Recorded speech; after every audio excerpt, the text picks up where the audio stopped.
મહાદેવના મંદિરે। આ મંદિર નવાપરાની અંદર આવેલું છે।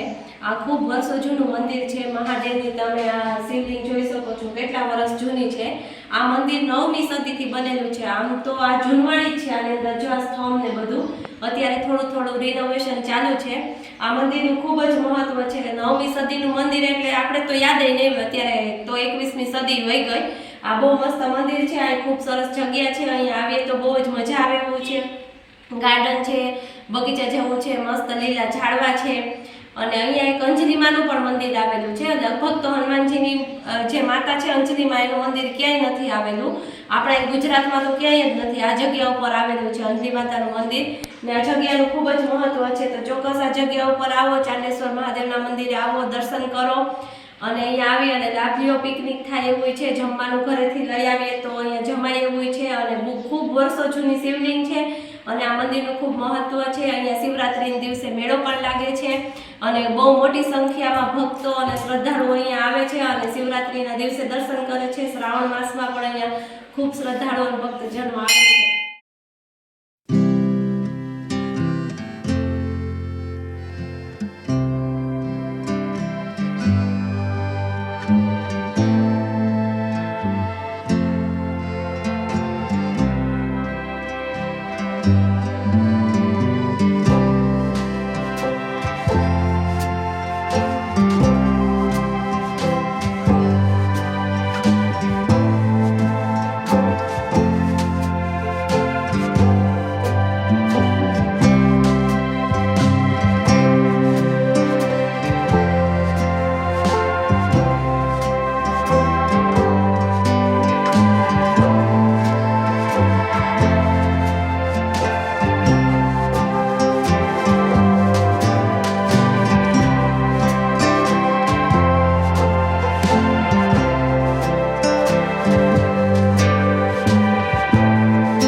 પહોંચી ગયા હવે અંજલિ માતાજીના મંદિરે। આ અંજલિ માતાનું મંદિર છે, બહુ વર્ષો જૂનું છે। હવે આમાં થોડુંક રિનોવેશનનું કામ ચાલુ થયું છે, નહીતર તો આ બહુ જૂનવાણી હતું। હવે આમાં થોડી બધી પરમિશન જેમ ભગવાનને મળે એવી રીતના ઓલું થાય છે। અહીંયા હનુમાનજીનો અંજલિ માતાનો ફોટો બનાવેલો છે, જેમાં હનુમાનજી મહારાજની માતાની ગોદમાં બેઠાની એને જમાડે છે।